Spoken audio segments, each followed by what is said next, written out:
हर खबर पर होगी आपकी पकड़। डाउनलोड कीजिए ABP live app. Uttar Pradesh के हाथरस कांड पर हमसे बात करने के लिए उत्तर प्रदेश सरकार के मंत्री सिद्धार्थनाथ सिंह जी जुड़ रहे हैं। सिद्धार्थनाथ जी, बहुत बहुत स्वागत आपका और बहुत बहुत धन्यवाद एबीपी न्यूज के लिए आपने समय निकाला।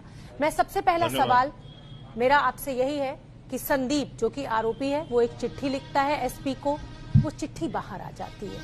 ये जो सेलेक्टिव लीकेज है इसके लिए कौन जिम्मेदार है, मैं समझना चाहती हूँ। सेलेक्टिव लीकेजेस हैं तो आपके मीडिया के लोगों के पास पहुंच रहा है, वो स्टिंग कर रहे हैं, उसमें से आ रहा है, तो प्रश्न वहां पूछना चाहिए। आप सरकार से क्यों पूछ रहे हैं? नहीं सर, मैं इसलिए पूछ रही हूं क्योंकि एसपी को वो चिट्ठी लिखी गई, जेल से एक आरोपी चिट्ठी लिखता है एसपी को और वो चिट्ठी बाहर आ जाती है। आधी रात में चिता जला दी जाती है। सरकार से सवाल पूछे जा रहे हैं, इसलिए मैं चाहती हूँ कि आप अपना पक्ष जरूर रखें। एसआईटी को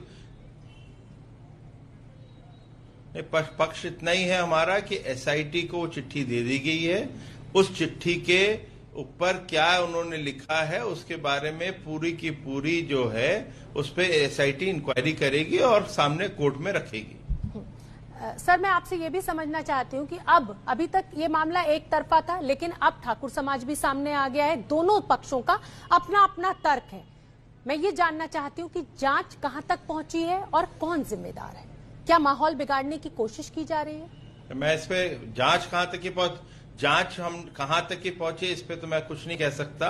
जांच चल रही है, कुछ समय और चाहिए था। एसआईटी ने मांगा है, वो दिया गया है।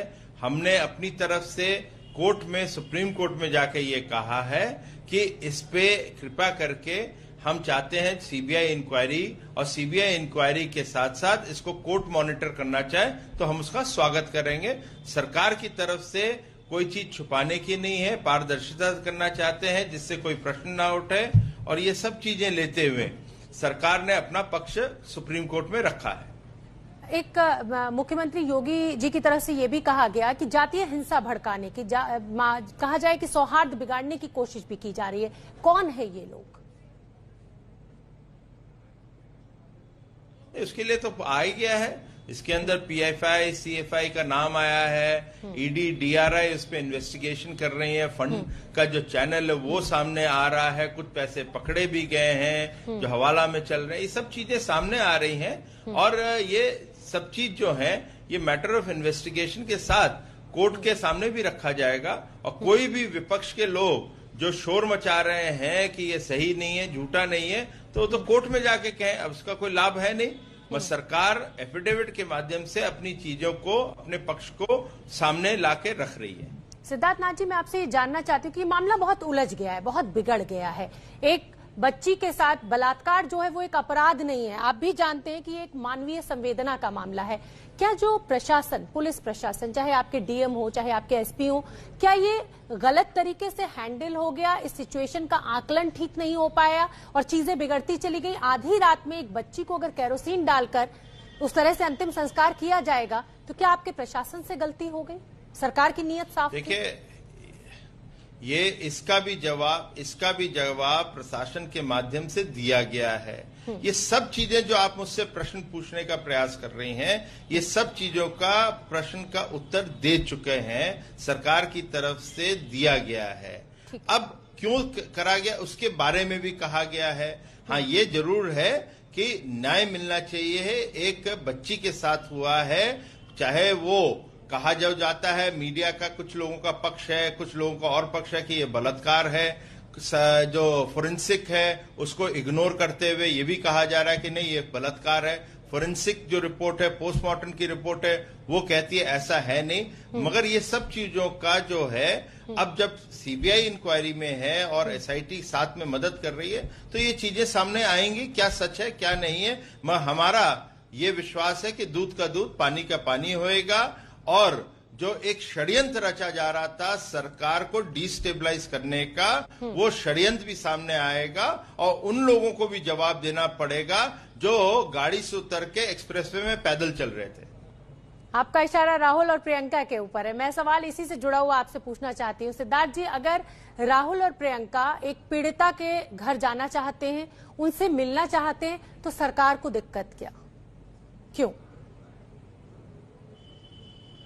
सरकार को कोई दिक्कत नहीं थी, मगर कहीं सरकार को और इंटेलिजेंस को यह समझ आ रहा है कि कांग्रेस के लोग षड्यंत्रकार कर रहे हैं और उसके अंदर ये आंदोलन करके बहाना करते हुए वहां पे एक माहौल खराब कर रहे हैं, वहां पर एक जातिवाद फैलाने का प्रयास कर रहे हैं, तो सरकार को, हर सरकार को अधिकार है कि उन लोगों को रोका जाए। जब चीजें जांच हो रही है, जांच के बाद उनको अलाउ किया जाए तो उनको अलाउ किया जाएगा। और सेक्शन 144 खाली यूपी में एक योगी आदित्यनाथ जी की सरकार ने नहीं पहली दफे लगाया है, सेक्शन 144 हर जगह लगाया गया है। और चाहे वो राजस्थान हो, छत्तीसगढ़ हो, आज भी वहां पे लगता है, पंजाब में लगता है।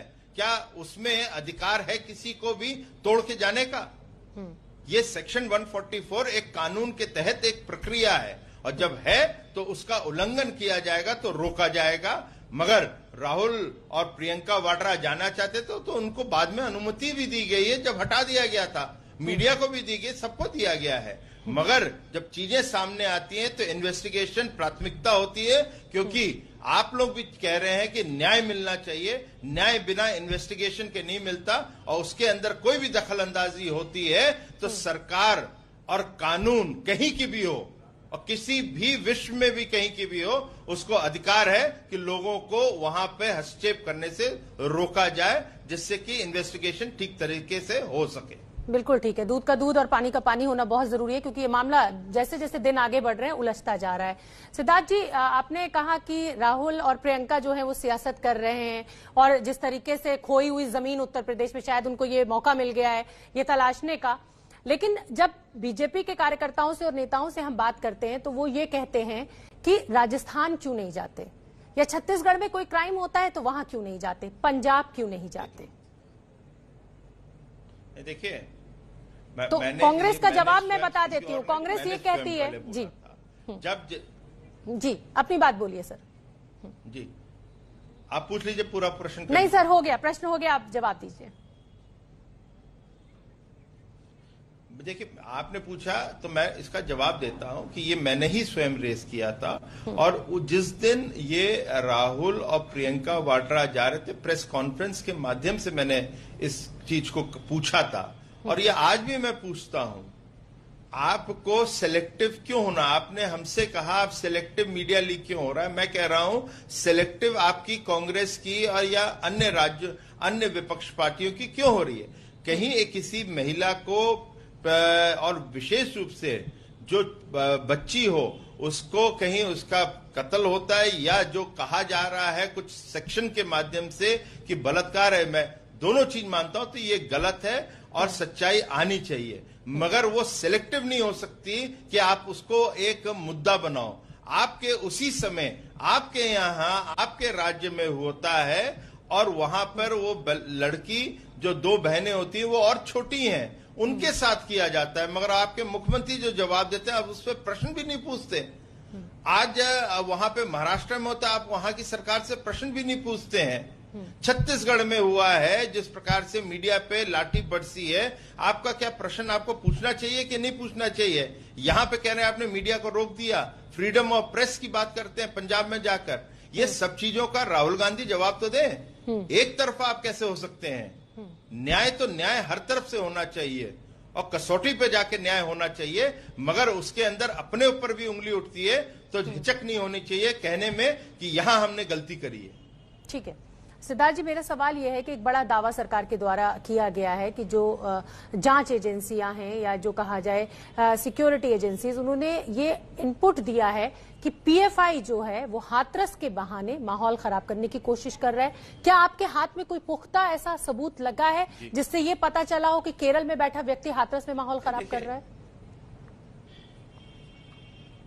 देखिए, इसके अंदर कुछ अरेस्ट भी किए गए हैं, तो ऐसे नहीं किया जाएगा।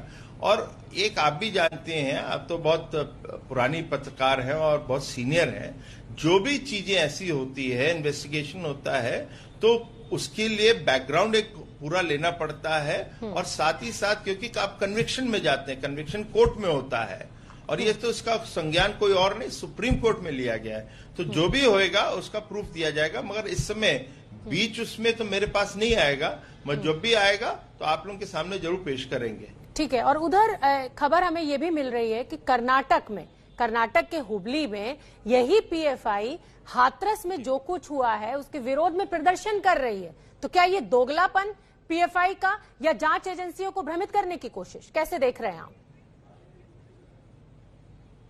नहीं, वो कहीं वहां पे कर रहे हैं तो मैं आपके माध्यम से, क्योंकि मेरा दायरा नहीं होता कि मैं कर्नाटक में, हाँ, हम हमेशा किसी भी राज्य के अंदर हम उनके सरकारों को एक सुझाव दे सकते हैं। और मैं आपसे कहूंगा कि आपके माध्यम से और इसके बाद भी जरूर प्रयास करेंगे कि कर्नाटक में कुछ ऐसा घटना हो रही है तो वहां पे जो सरकार है उसको इसका संज्ञान लेते हुए इसको अलाउ नहीं करने देना चाहिए। सिद्धार्थ जी, एक तस्वीर पिछले दिनों बहुत वायरल हुई, अब क्योंकि राहुल प्रियंका की आप लगातार बात कर रहे हैं, जिस तरीके की सियासत या जिस तरह से वो आगे बढ़ रहे हैं, आपकी पुलिस की तस्वीर दिखी जो कि प्रियंका गांधी को एक पुरुष पुलिसकर्मी कंधे से उनके कुर्ते से पकड़े हुआ है। तो क्या उस पुलिस कर्मचारी के खिलाफ कोई कार्रवाई करने का आपने मन बनाया है या जांच कोई शुरू हुई है? क्योंकि एक महिला के साथ नेता अपोजिशन वो एक अलग पक्ष जो आप कह रहे हैं उसके बारे में संज्ञान लिया गया है और जहां तक कि मुझे संज्ञान मेरे को याद आता है उस पर कार्रवाई भी की जा रही है। ठीक है, बहुत बहुत धन्यवाद सिद्धार्थ जी, आपने एबीपी न्यूज के लिए समय निकाला और अपना पक्ष रखा, क्योंकि अब ये पूरा मामला लगातार उलझता जा रहा है। बहुत बहुत धन्यवाद सर।